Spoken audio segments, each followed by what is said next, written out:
Kisah penciptaan Malaikat Jibril alaihissalam. Imam Ahmad dalam musnadnya meriwayatkan dari Abdullah bin Mas'ud radhiyallahu an bahwa ia berkata, Rasulullah Shallallahu alaihi wasallam pernah melihat Jibril dalam bentuknya yang sesungguhnya. Ia mempunyai 600 sayap, masing-masing sayap menutup cakrawala, dan setiap sayapnya keluar berwarna-warni mutiara dan yakut, yaitu batu mulia. Ibnu Katsir mengatakan bahwa isnad hadis ini jayyid atau bagus. Dalam Sunan Tirmizi disebutkan hadis dengan isnad sahih bahwa Rasulullah Shallallahu alaihi wasallam berkata mengenai Jibril, "Aku melihatnya turun dari langit dan besarnya penciptaan Jibril menutupi ruang antara langit dan bumi." Ketika menerangkan tentang Jibril ini, Allah Subhanahu wa Ta'ala berfirman, "Sesungguhnya Al-Quran itu adalah firman Allah yang dibawa utusan yang mulia, yang mempunyai kekuatan di sisi, yang mempunyai arsy, yang tinggi derajat, dipatuhi lagi dipercaya." Al-Quran Surat At-Takwir ayat 19-21.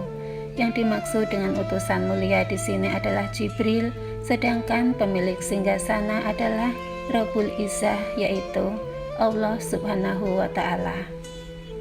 Telah bersabda Rasulullah Shallallahu alaihi wasallam bahwa sesungguhnya Allah telah menciptakan malaikat Jibril dengan bentuk yang sangat elok.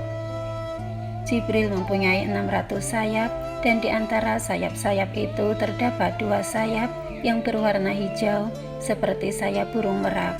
Sayap itu antara timur dan barat. Jika Jibril menebarkan hanya satu daripada beberapa sayap yang dimilikinya, maka ia sudah cukup untuk menutup dunia ini. Setelah memandang dirinya yang tampak begitu indah dan sempurna, maka malaikat Jibril pun berkata kepada Allah, "Wahai Rabbku, apakah engkau menciptakan makhluk lain yang lebih baik daripada aku?" Kemudian Allah pun menjawab pertanyaan malaikat Jibril. Tidak. Mendengar jawaban Allah, maka malaikat Jibril pun berdiri dan melakukan sholat 2 rakaat untuk bersyukur kepada Allah Subhanahu wa Ta'ala. Pada setiap rakaat sholat yang dikerjakan oleh malaikat Jibril, dia menghabiskan masa selama 20.000 tahun lamanya. Setelah malaikat Jibril selesai melaksanakan sholatnya, kemudian Allah pun berfirman kepadanya, "Wahai Jibril, kamu telah menyembah aku dengan ibadah yang bersungguh-sungguh. Dan tidak ada seorang pun yang menyembahku seperti ibadah yang kamu lakukan. Akan tetapi di akhir zaman nanti akan datang seorang nabi yang mulia, yang paling aku cintai, bernama Muhammad. Dia mempunyai umat yang lemah dan senantiasa berdosa. Seandainya mereka mengerjakan sholat 2 rakaat, walau hanya sebentar, dan dalam keadaan lupa serta serba kurang, dengan pikiran yang melayang-layang, dan dosa mereka pun besar. Maka demi kemuliaanku dan ketinggianku, sesungguhnya sholat mereka itu lebih aku sukai daripada sholatmu. Hal tersebut karena mereka telah mengerjakan sholat itu atas perintahku, sedangkan sholat kamu bukan atas perintahku." Setelah mendengar hal tersebut, Jibril pun kembali bertanya kepada Allah, "Ya Rabbku, apakah yang engkau berikan kepada mereka sebagai ganjaran atas ibadah mereka kepadamu?" Maka Allah berfirman yang artinya, "Ya Jibril, akan aku berikan surga Mawah sebagai tempat tinggal mereka." Malaikat Jibril kemudian meminta izin kepada Allah untuk melihat surga Mawah tersebut. Setelah Allah memberikan izin kepadanya, maka malaikat Jibril pun mengembangkan sayapnya dan terbang menuju surga Mawah. 1 hayunan sayap malaikat Jibril adalah sama dengan jarak perjalanan selama 3.000 tahun. Maka terbanglah malaikat Jibril selama beberapa lama perjalanan. Malaikat Jibril akhirnya kepenatan dan turun untuk singgah dan berteduh di bawah sebuah pohon. Di sana ia bersujud kepada Allah lalu berkata, "Ya Robku, apakah aku telah menempuh setengah atau sepertiga atau seperempat dari perjalanan menuju ke surga Mawa?"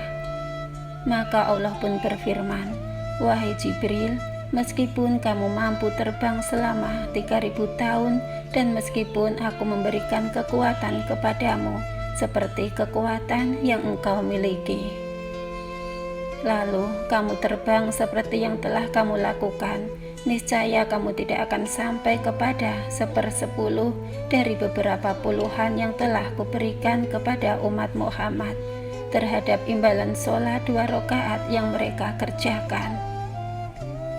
Sabda Rasulullah SAW, "Sebelah kanan sayap Jibril terdapat gambar surga beserta dengan segala isinya, termasuk bidadari-bidadari istana, pelayan dan sebagainya. Manakala sayapnya yang sebelah kiri terdapat gambar neraka dan segala isinya yang terdiri daripada beberapa macam ular yang cukup berpisah. Kalajengking dan neraka yang bertingkat-tingkat, serta penjagaannya yang terdiri daripada malaikat yang garang dan ganas, yakni malaikat Zabaniyah." Kata Rasulullah SAW lagi, "Apabila telah sampai ajal seseorang itu, maka akan masuklah satu kumpulan malaikat ke dalam lubang kecil pada badan manusia.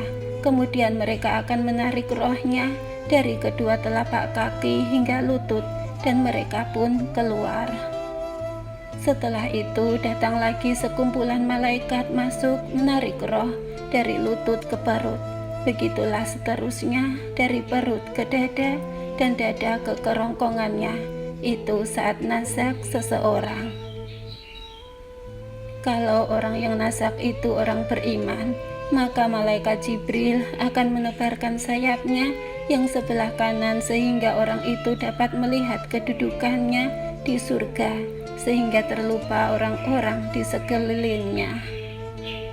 Jika orang yang nazak itu orang munafik, maka Jibril akan menebarkan sayap sebelah kiri untuk menunjukkan tempatnya di neraka, sehingga ia menjadi sangat takut serta lupa kepada keluarganya. Kata Rasulullah SAW, "Kita sebagai umat Islam mesti mengakui kebenaran ini, dan ia adalah sama seperti kita beriman kepada perkara gaib. Tidaklah mustahil bagi Allah untuk menciptakan segala sesuatu karena Dia Maha Pencipta. Cukuplah sekedar kita melihat langit yang tidak bertiang. Bukankah ia perkara mustahil bagi manusia untuk membuatnya?" Wallahu a'lam bishawab. Wassalamualaikum warahmatullahi wabarakatuh.